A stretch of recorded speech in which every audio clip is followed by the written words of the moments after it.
Hello, Namaskar. This is Firstpost and you're watching Vantage with me, Palki Sharma.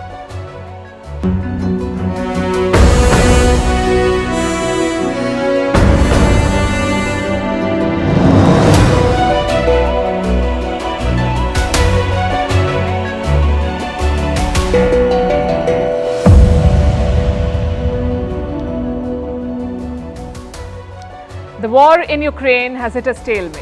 It's been like that for a while, but the West seems to be finally coming to terms with it. There is a new American assessment. It says Ukraine will not be able to retake any important city, at least this year, even as Ukraine's pilots start training on the F-16s. Western leaders could be nudging Kyiv towards a compromise because after more than 500 days of fighting, the world is feeling the impact of this frozen conflict. Food prices have shot up exponentially. India is contemplating importing wheat from Russia to tame inflation. In Pakistan, the cricket board is in hot water. It tried to wipe the memory of their only World Cup winning captain, Imran Khan. The move has backfired. China is making deeper inroads in West Asia with new weapon deals. The militaries of West Asia are preparing to make an intervention, West Africa rather, preparing to make an intervention in Niger, and there is new death startup wave. A clutch of companies are now promising services to make funerals easier. We'll tell you all about it. The headlines first. US, Japan and South Korea hold a trilateral summit. It's the first such event hosted by President Biden at Camp David. The focus was on defense, diplomacy and tech. The leaders agreed to operate a hotline and pledged to confer closely in a crisis. US, Japan and South Korea claim the grouping is not aimed at China. Kenya bans churches linked to cult deaths. Authorities have barred 5 churches, including that of a suspected cult leader. Paul Mackenzie is accused of inciting his followers to starve themselves to death. Predominantly Christian Kenya has struggled to regulate churches and cults. A woman who posted rice and poison to Trump gets almost 22 years in jail. The Canadian citizen sent a threatening letter to Donald Trump at the White House in 2020. The letter contained the poison. It was intercepted before it could reach the White House. A giant gargoyle-like statue creates a storm in Thailand's capital. It's a huge black statue of an emaciated winged figure with golden fangs. Its sudden appearance on a busy Bangkok street has triggered alarm. Authorities have launched an investigation after many people called for its removal. And Paris bans pony rides for children. From 2025, kids cannot go on pony rides in the public parks of the French capital. Animal rights activists had objected to these rides, saying the ponies were ill-treated.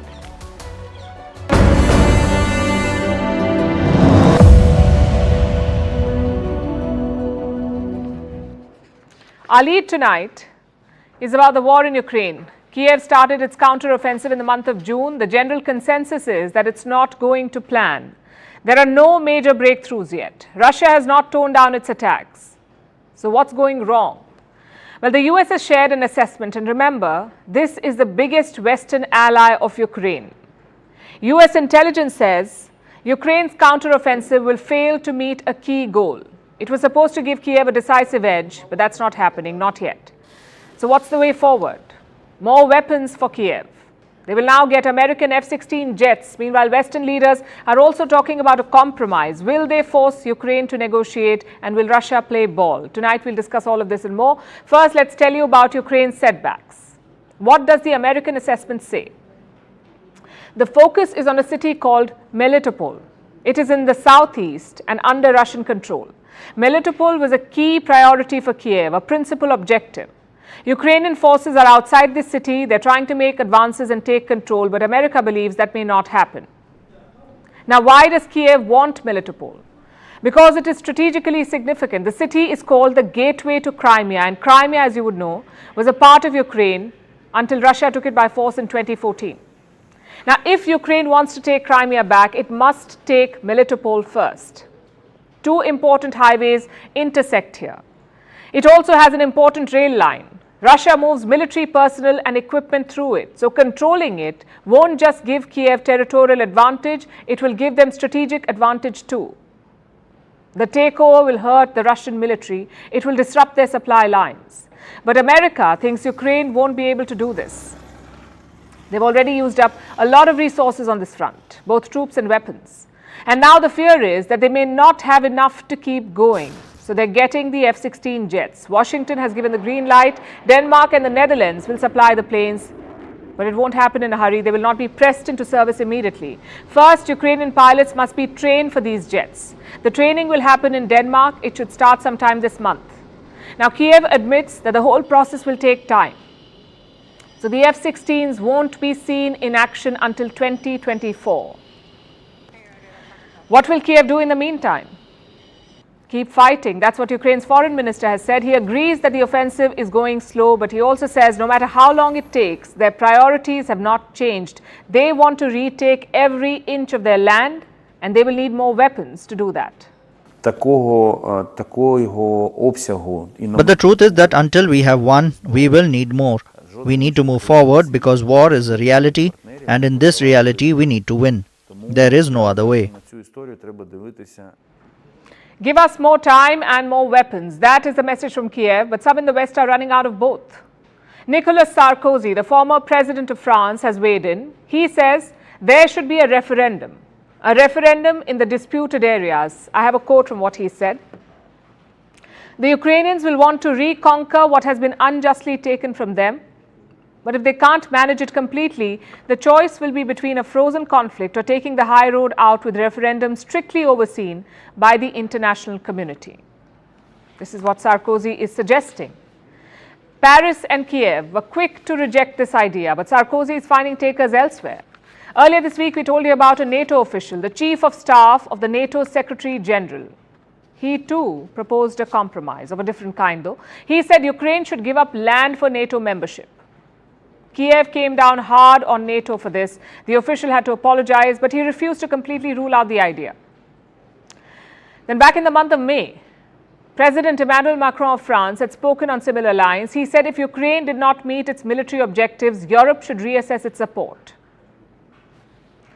The West may have to negotiate with Putin. That's what Macron said. Now, if you join these dots, you will see where this is heading. Is the West nudging Ukraine towards a compromise of some sort? Because on the ground, the risks increasingly outweigh the gains. Today, a statement came from Alexander Lukashenko. He is the president of Belarus, also a key ally of Vladimir Putin. Lukashenko said he is ready to use nuclear weapons if needed. Remember, Lukashenko is hosting Russian troops and Wagner fighters in his country. He's allowed Russian troops to attack Ukraine from Belarus. In the month of June, he also took the delivery of Russian nukes. And now he's issued a warning to the West. He said if there is quote-unquote foreign aggression, Belarus will respond, and I'm quoting again, respond with everything they have. And that includes the Russian nukes. So as things stand, the conflict is frozen. Ukraine is not making the gains it should have made given the material and military investment that it has received from the West. Nuclear threats continue to be made, and the West is toying with the idea of a negotiated settlement. Ukraine is rejecting the idea for now, but it doesn't really have much elbow room.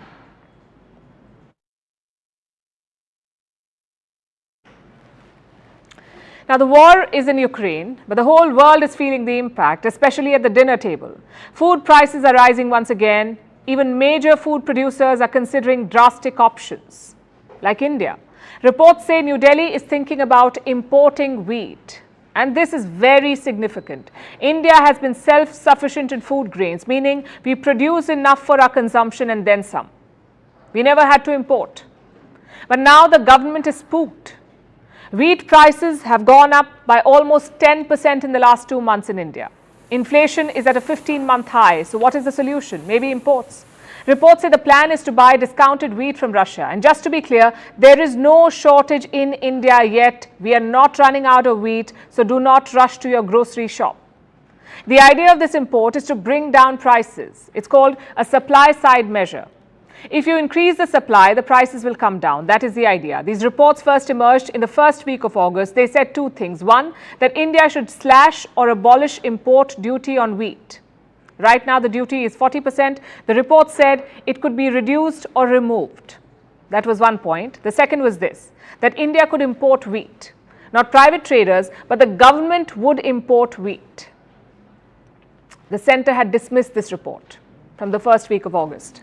They said there was no such proposal in the pipeline. But weeks later, the reports have re-emerged, and this time with more details. We will focus on three aspects of it. Number one, how much are we buying and at what rates? Number two, how will we pay for it? And number three, how significant is this?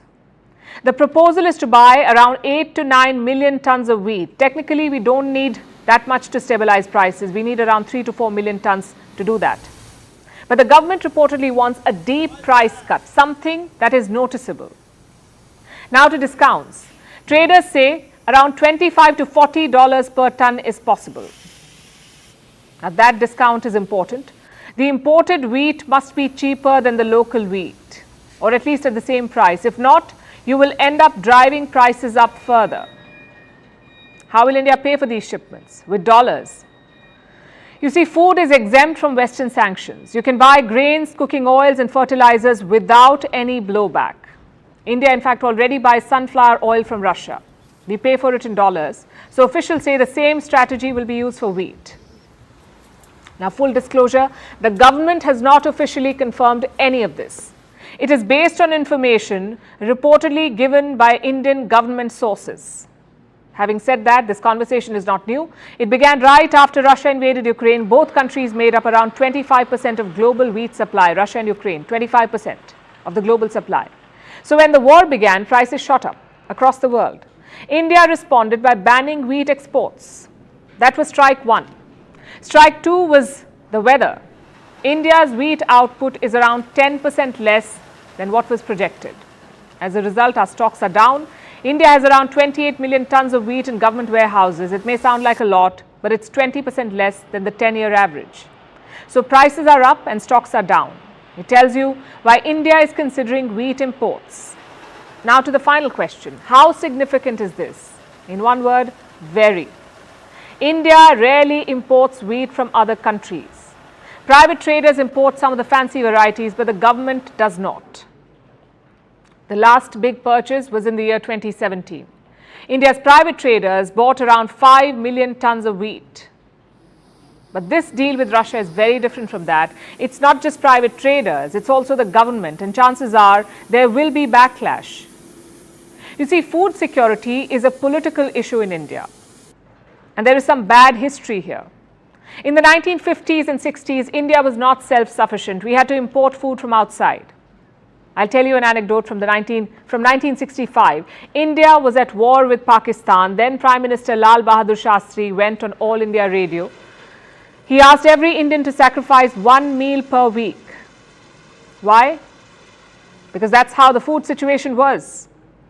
We've come a long way since then. Thanks to the Green Revolution, India has become self-sufficient. We could feed ourselves. And in the last couple of years, we expanded on that dream. India talked about feeding the rest of the world too, but from the looks of it, we haven't reached that stage yet, at least not yet. Dozens of countries do import food grains every year, so it's not unheard of, but the difference is our population. India has close to 1.4 billion people, so food security is also a strategic concern for us. In this changing geopolitical world, you can't depend on anyone for food, not even partners like Russia.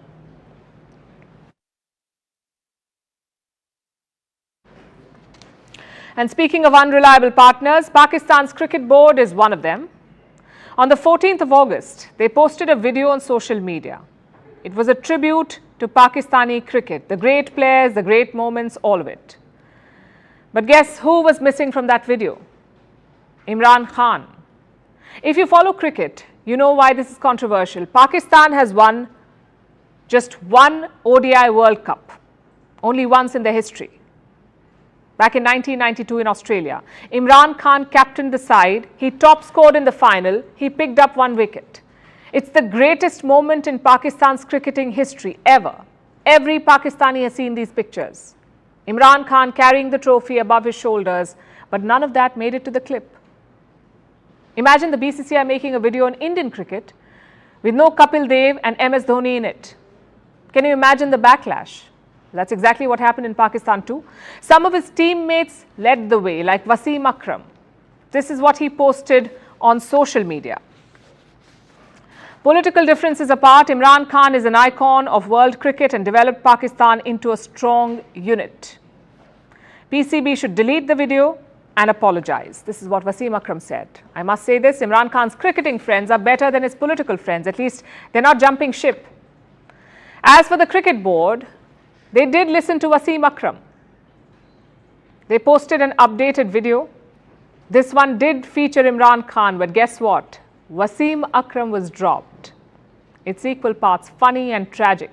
In the end, the PCB got their act right. Their third video featured both Imran Khan and Wasim Akram.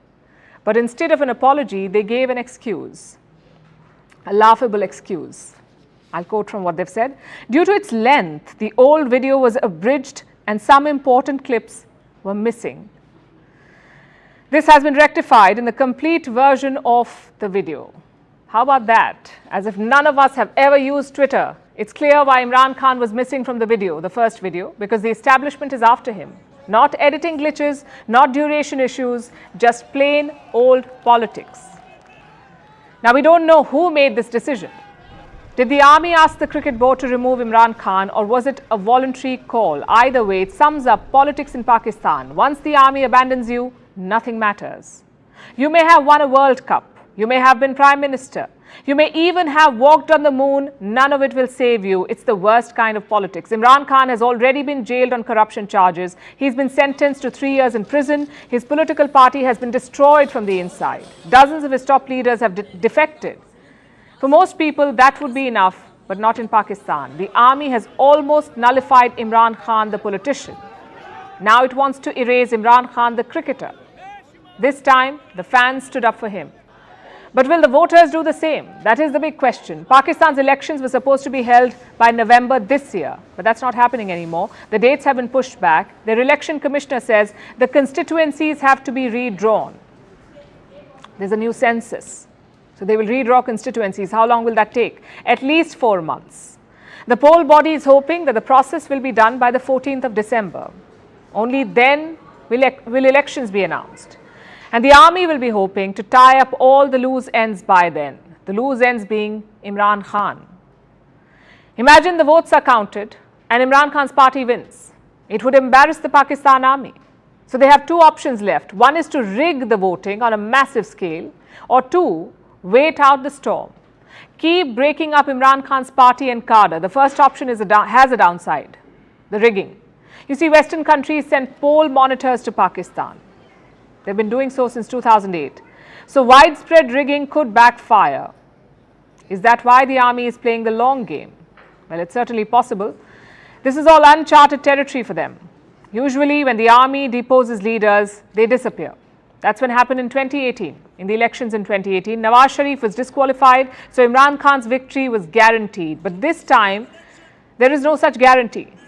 Imran Khan's appeal is still pending at the higher courts. Plus, his support base could go either way. He is a popular leader. As the PCB episode showed, Imran Khan, the cricketer, still has support. Twitter was flooded with criticism of the Pakistan Cricket Board, but will it be enough for him to pull off another 1992? Well, that final in Melbourne was a fair game. This one against the army will not be. Vantage continues after a short break.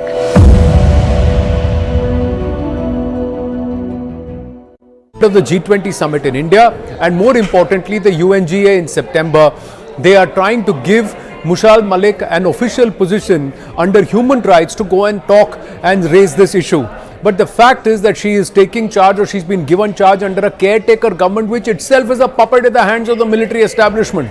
So clearly it's a military driven narrative or a deep state driven narrative, an ISI driven narrative, and at a time when churches are being attacked in Faisalabad and temples are being destroyed in Karachi. So what human rights is she going to stand up for and talk about? So you can only, people who live in glass houses cannot throw stones at others at all. In this case, Pakistan has such a sorry record, one wonders what Mrs. Malik is going to defend. The other fact is that her own husband, she has not said a single word against him.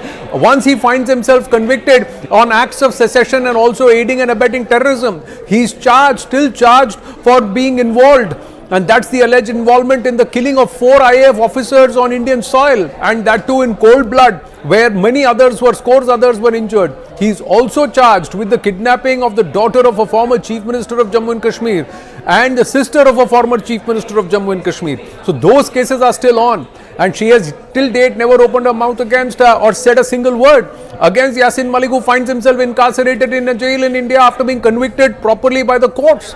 He is serving life imprisonment, and he has not contested those charges, and neither has he contested the sentencing. So these aspects remain. So ISI may have thought that they've got a trump card.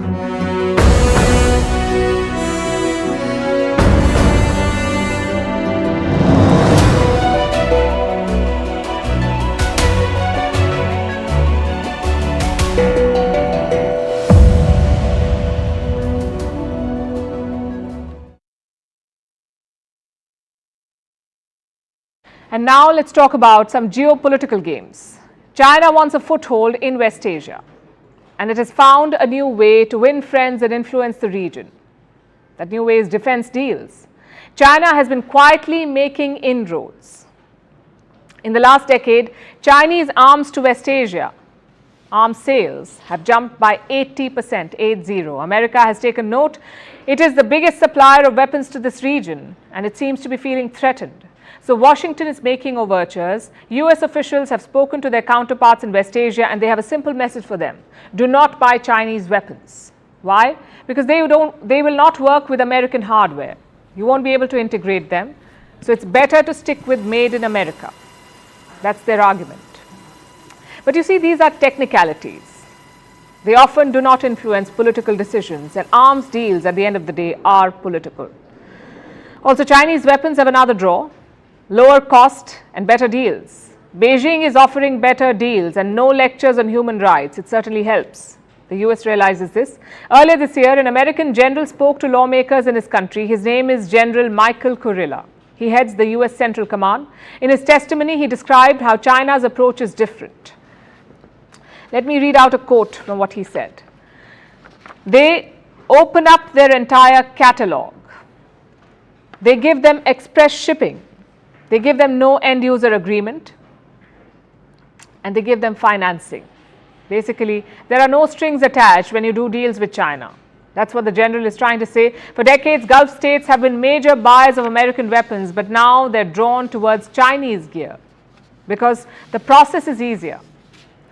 They don't need to convince Washington. They don't have to wait for approvals from the US Congress. They don't have to suffer lectures on human rights while also paying big money.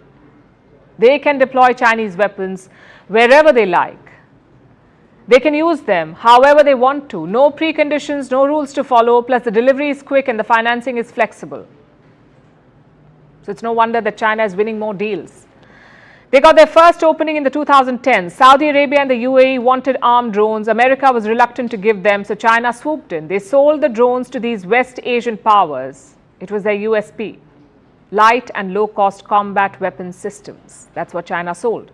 From 2010 to 2018, China sold weapons worth $760 million to the region, to West Asia. $760 million. How does that stack up against other players? In the same time period, 2010 to 2018, Russia sold weapons worth $8.6 billion. That's 11 times more than China. What about the US? $35.2 billion worth of exports. 46 times as much as China. So the US is miles ahead of others. And going by these numbers, they have no reason to be worried. And yet they are. Because China is expanding its footprint. They got their foot in the door with low-end weapons. And now they have a solid foundation in the region. They're going after the bigger deals. Look at this report from the month of May. China was negotiating with Saudi Arabia and Egypt. What do they want to buy? More sophisticated weapons like air defense systems, fighter jets, suicide drones. That's the kind of stuff America would hesitate in sharing with West Asian powers, but China has no such limitations. The value of their deals is going up. Look at Saudi Arabia, for example. They bought a lot of weapons from China last year. The Chinese media reported about it. They said Riyadh is buying armed drones, hypersonic anti-ship missiles, and counter-drone platforms. What was the value of this deal? $4 billion. That's much more than the $1 million deals that China closed 5 years ago.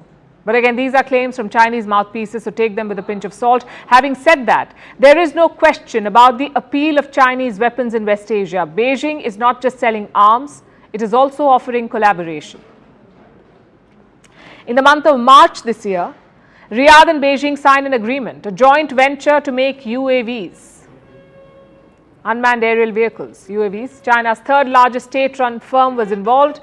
They'll help make UAVs in Saudi Arabia. And the US is worried about all of this, about interoperability, for instance. But if the present trend continues, they won't have much of a choice. West Asia is taking to Chinese arms, and while the Americans are far ahead right now, Beijing is catching up fast.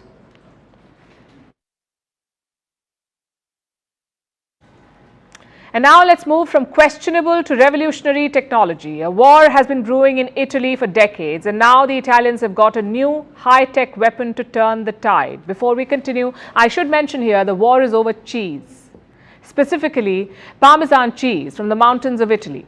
That's the only kind that can officially be called Parmesan in Europe. It has a protected designation of origin. But all over the world, there are cheese counterfeits. They're looking to get a slice of that Parmesan profit. So the Italians have introduced a novel way to ensure authenticity: microchips. They're attaching edible microchips to their wheels of cheese.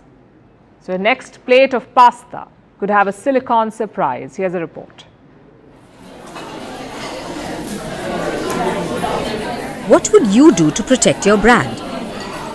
How far would you go to preserve your trademark? Would you be willing to feed your customers computer chips? Because that's exactly what cheesemakers from Italy are doing. They're embedding microchips in their famous Parmesan cheese. Centuries ago, high in Italy's Apennine Mountains, a group of monks made a discovery. They found a way to preserve cheese over long periods and have it taste great the whole time. They had created Italy's famed Parmesan cheese. It's known as Parmigiano Reggiano in Italian. It's named for the two provinces where it's made, Parma and Reggio Emilia. And these are the only places where Parmesan cheese can officially come from. Because it's been given a protected designation of origin, this is a marker of authenticity. It's known by many names across the world, but its function is the same everywhere. Certifying a region as the true home of a product, marking the original birthplace of a beloved and respected good.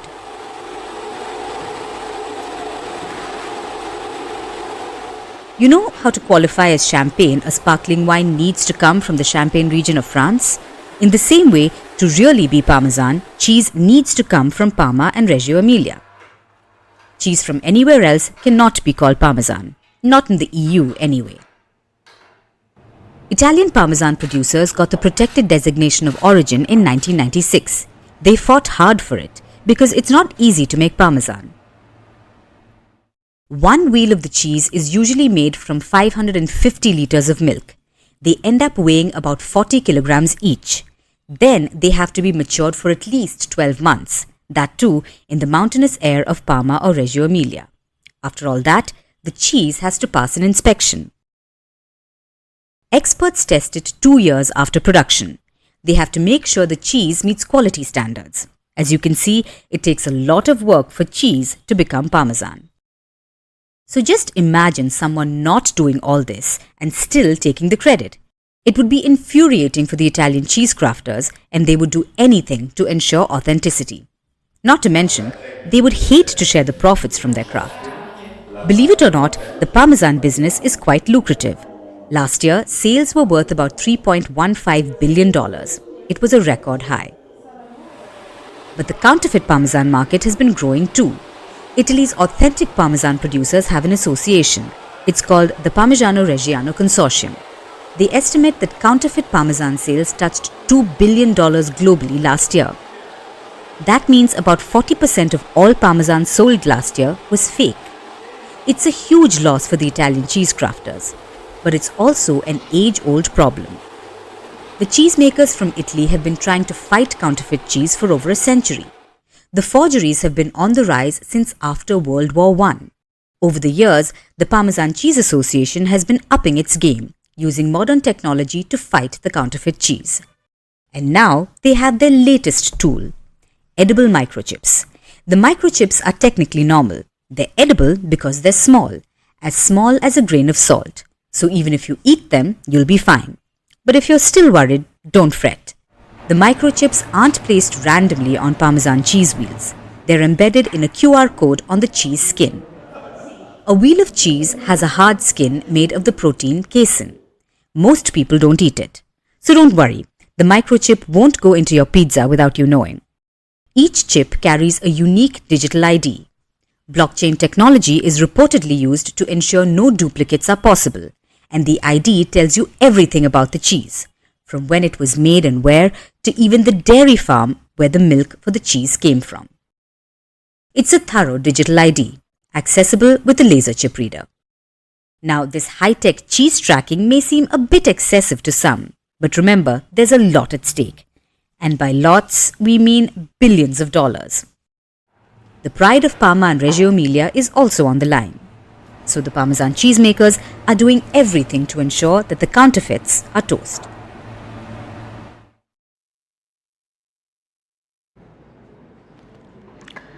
It's been 3 weeks since a coup unfolded in Niger. Its president was toppled and arrested, the army took over, the people cheered them on, and now the junta is ruling the nation. It all happened so quickly that West Africa was left aghast. But now they want to swoop in to save the day, aka reverse the coup.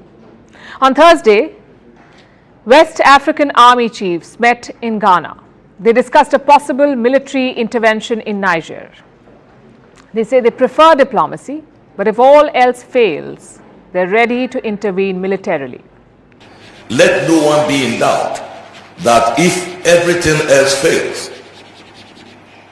the valiant forces of West Africa, both the military and the civilian components, are ready to answer to the call of duty. By all means available, constitutional order will be restored in the country. And this meeting today bears testimony to that. Basically, the West African bloc is ready for war. It is also known as ECOWAS, Economic Community of West African States, ECOWAS. The ECOWAS has sent troops in multiple nations before, so this will not be their first time. But this time, they are a little wary. There are a few reasons for that. The first is mobilizing the force. It has been done in the past, but there is no clear parameter yet. Gathering an army depends on the will of the members. The ECOWAS has 15 members. 3 of them have been suspended. The remaining 12 are willing to send troops. But they face some opposition at home, which brings us to the second problem, the second challenge, the number of troops. Any operation this big will need a lot of troops. It will also take weeks to pull together. But most ECOWAS members are under-equipped. They're also impatient. Plus, they don't want to get caught in a drawn-out conflict. The third problem is Niger's coup leader, General Abdurrahmane Tiani. He has worked for the ECOWAS before. Tiani served as a battalion commander for ECOWAS peacekeepers, so he knows what an ECOWAS military intervention would look like. Chances are he will be prepared for it. And challenge number 4, this could destabilize the region. Any attack on Niger will destabilize the entire region. Let me pull up a map for you. The area highlighted is the Sahel region. It stretches from Senegal on the Atlantic coast to Eritrea on the Red Sea coast. Niger is located here. Now, the Sahel is not a very stable region to begin with. There are famines, terrorism, rebellions, and human trafficking. Plus, there's drugs and arms trade. So, if a war breaks out, all hell breaks loose. There will be civilian casualties, hundreds of them. People will escape to the bordering states. There will be a huge influx of refugees and terror groups will take advantage, so terrorism will grow in the region. In short, the Sahel region will become more unstable. And this will spill over to the rest of Africa. So military intervention can have stark consequences. What are the other options? Well, the first one is a special forces operation. Basically, they won't send a full-fledged army, but a smaller force. They could also ask the US and French forces in Niger to help. Another option is aiding a counter-coup. Mohamed Bazoum won the 2021 election with 56% of the vote, so he may have some support left. Plus, there are divisions in the military too. They may not all be united behind the coup. Regional powers could exploit that. If nothing works, there's always sanctions. ECOWAS has taken a strong stance against Niger. They can still continue with the sanctions and call for a return to civilian rule. The junta says it is willing to discuss that, but they haven't mentioned any time frame. So the big question now is, what will ECOWAS do? Will they go to war, or will they talk to the junta? You will put in place a plan to ensure that the standby force is activated and that democracy will be restored in Niger. If presidential guards in Guinea and Niger, I'll use the word, take hostage their president, nobody, and let me repeat, nobody in West Africa is safe. When the coup happened, ECOWAS had set a deadline for the junta: surrender or we will make you. Well, that deadline is long past. Now, if they do not go in, it will hurt their credibility. They have drawn a red line. They will have to find the political will and the means to honor it.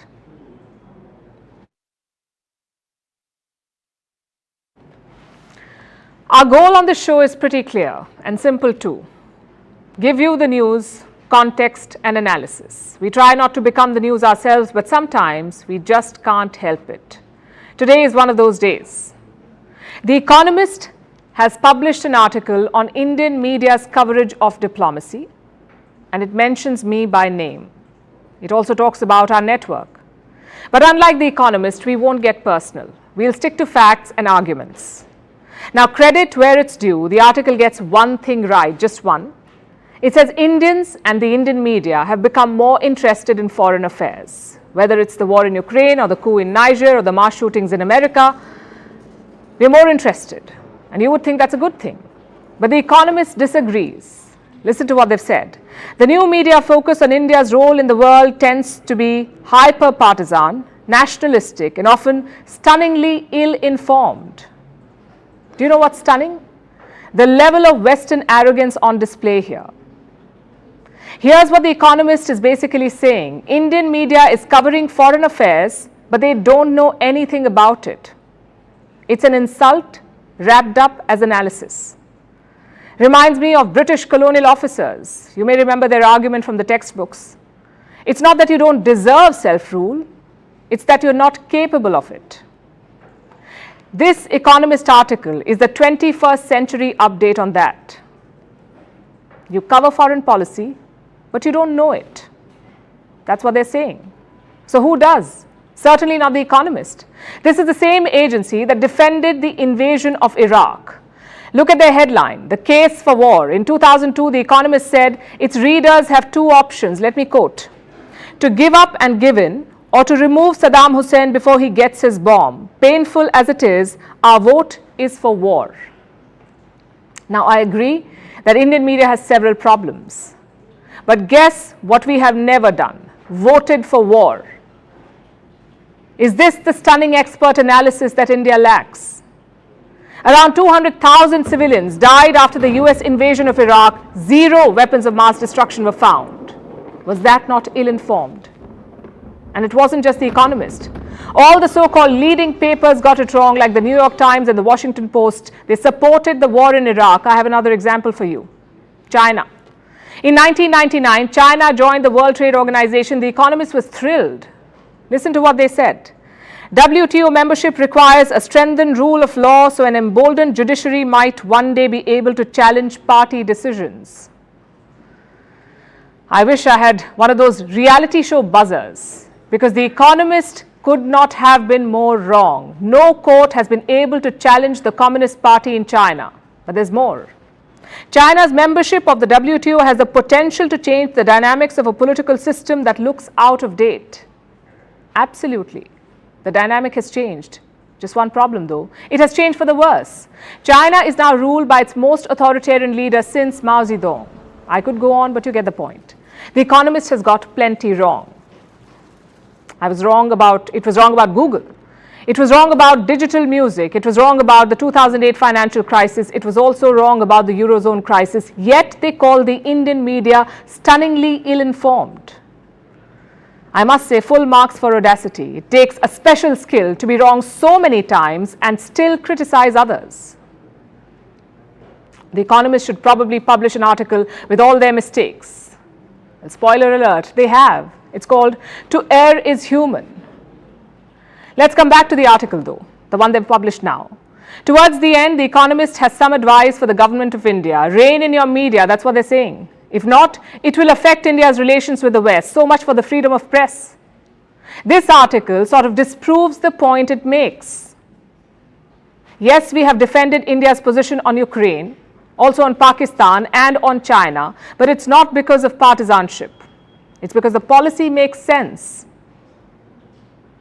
Defending India is not the same as defending a party or a government. If only The Economist had done some research. India's opposition and government are on the same page when it comes to Ukraine. They back the same policy. And let's be clear, this is not about hyper-nationalism or partisanship or anything else. It's about arrogance. Western media can criticize India all they want to. When they do it, it's freedom of press. But when Indian media criticizes the West, it is ill-informed. If this isn't arrogance, what is? The Economist says, we taunted Europe by calling them weak and dependent on America. Should we apologize for quoting the President of France? Because Emmanuel Macron said, Europe should not become America's vassal. And what does vassal mean? A subordinate to someone else. The thing is, India doesn't need lectures on diplomacy from The Economist. We have 3rd century manuscripts on military strategy and foreign affairs. 3rd century. People in the US were figuring out agriculture back then. So the interest may be new, but our worldview and ideas are not.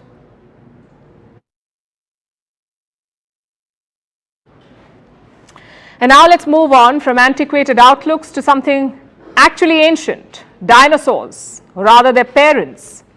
Some scientists in Brazil have found the ancestors of the giant lizards, and it may not be as formidable as you think. Last year, a complete fossil of the dinosaur's predecessor was found.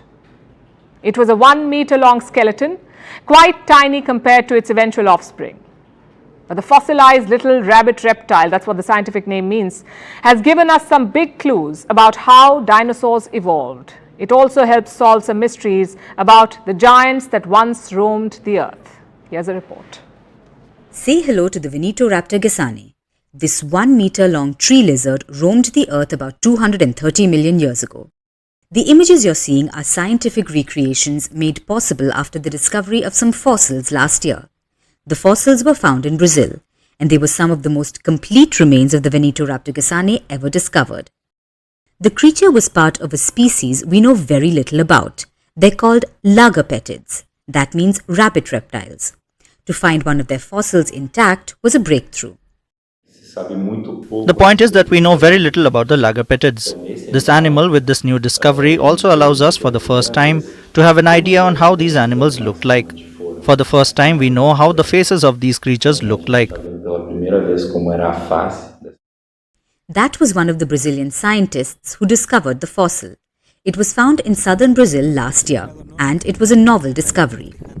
While humans have found numerous dinosaur fossils, we haven't really dug up too many of these creatures, mostly because they're small and delicate compared to gigantic dinosaur skeletons. And there's a reason for that. These creatures are a sort of missing link, a precursor to 2 types of dinosaurs, the land lizards and the flying ones, dinosaurs and pterosaurs. Pterosaur isn't exactly a common name, but anyone who's seen any dinosaur movie knows them. Giant flying reptiles like the pterodactyl. That species is technically separate from dinosaurs, no matter what the Jurassic Park movies may tell you. These winged lizards are the earliest known vertebrates to take to the skies, the first known creatures with a spine that could actually take off and land.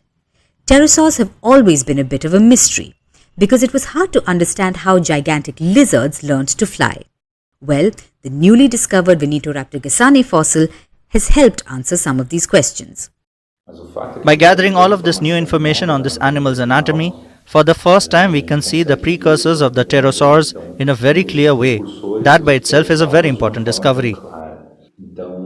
So we observed that the degree and morphological variation of these precursors of the dinosaurs and pterosaurs was much greater than we had imagined.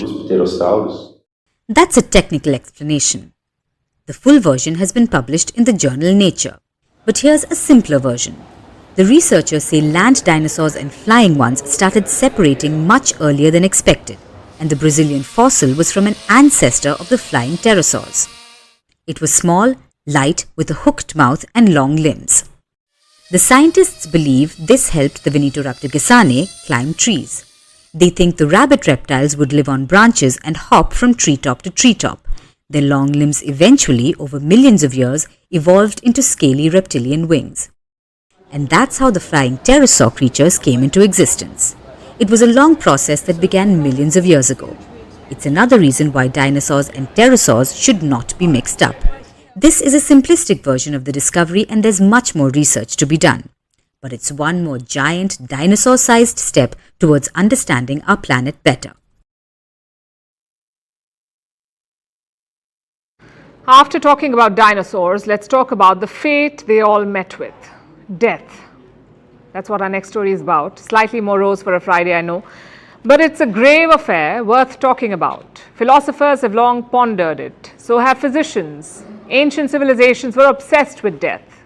How did they perceive death? Ancient Egyptians believed dying was the most significant thing one could do in their life. But in Mesopotamia, they called death a wage of sin. For them, death was dark stuff. What about the ancient Chinese? They believed death was a prolongation of life. If I were to explain it to Gen Z, kind of like how Facebook accounts live forever. Well, wait, Facebook is ancient too. I mean Instagram, that's the app definition of modern. Speaking of which, how would the modern world define death? In today's day and age, death often means a forever life in the digital realm. Our videos float on the internet whether or not we walk the earth. Our angry comments on YouTube exist forever whether or not we like them. Death imitates life, so it only makes sense that now death itself is going digital. Many people in China would agree. You see, they're now resting in tech. Once people die, their ashes are stored in a compartment of a large room, kind of like inside a safe of a bank. All the walls are covered with electronic screens which display pictures of the deceased or the things they love. It sounds absurd, but people say it personalizes cremation. But that isn't the main goal behind this. The real aim is twofold. One is to save land, which would otherwise be used for burials. Beijing wants to reduce the land occupied by cemeteries by 70% till 2035. So the government is all for digital burials. The second aim is to make the process more affordable. Now, China leads the world in funeral service demand. In 2020, its market was worth $35 billion. It is predicted to reach $56 billion by 2026. What can we say? Death is a real money maker. It is taking a toll on people's pockets. An average funeral in China costs about 45% of a person's annual salary. The global average is 10%. People even take a graveyard loan to fund funerals. So digital cemeteries are unconventional, even bizarre, but they are affordable. Just this year, at least 500 such digital plots have been sold in China. In fact, people across the world seem to be interested in them because funerals are not expensive just in China. In Japan, they cost more than 68% of an average person's annual salary, 68%. In Germany, 16%. In South Africa, 13%. In the UK and the US, about 12%. Sure, they're not expensive everywhere. In India, for instance, they cost only 2% of a person's average annual salary. In Russia, 1%. So digital funerals may not make sense in all countries, but in some, they have birthed the industry for death. So-called death startups are dying to get into the business. No, their employees do not go around murdering people. The world has enough freelancers doing that. These startups operate in the arena of death.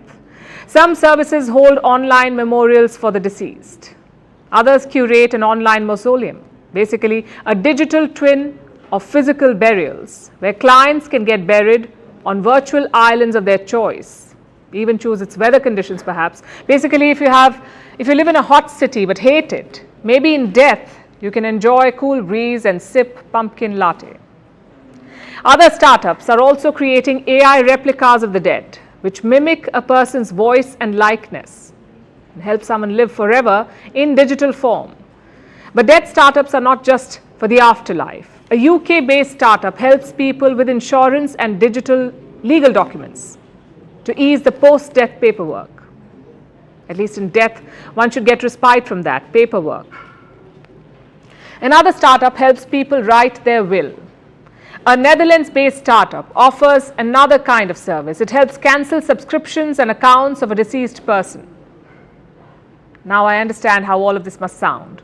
On the one hand, these services sound helpful. If that's a stretch, maybe remotely interesting. But for most people, these startups seem to be mocking death. After all, death can be a traumatic experience for most, not just for the deceased, but also for their families. It is traumatic, it is emotionally taxing, and the cyber death industry knows this. It battles this challenge regularly, but here's the thing. Trends say that the younger generation cares more about practicality than customs. Many don't care about being one with the soil after death or about the feng shui of their burial ground. To them, digital death eases the pain of mixing grief with paperwork. It helps them talk to a loved one they have lost. It stops them from spending a bomb on funerals. Perceptions around death are changing. And in this, we're offered a reminder. No matter the definition of death, it varies across cultures and changes with time. At the end of the day, the end of anyone's life is simply defined by how they view it. So what appears dystopian today could be the future of death. Even if that means a picture of BTS or Shah Rukh Khan on a burial collage, digital death is strange, but it could help lift your spirits. And now it's time for Vantage Shots, images that tell the story. The Indian Space Research Organization has released images of the moon captured by the Vikram lander. It is the last leg of its journey to the moon. The touchdown is expected on the 23rd of August. In Malaysia, a private plane came crashing down. 10 people have been killed, including all on board. But it's not all grim news. Here's something to cheer you up. In Bolivia, puppies donned a dapper look to receive blessings at a church. And finally, we're taking you back in history. On this day in 1920, the US Congress ratified an amendment that granted women the right to vote. This milestone was achieved after decades of struggle and protests. With that, we call it a wrap. Thanks for watching. Have a good weekend. We'll see you tomorrow.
Sí, lo quiero ceder, pero si les suelto, gracias.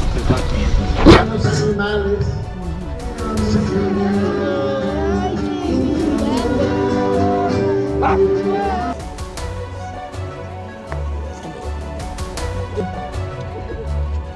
Quiero dar gracias a Dios.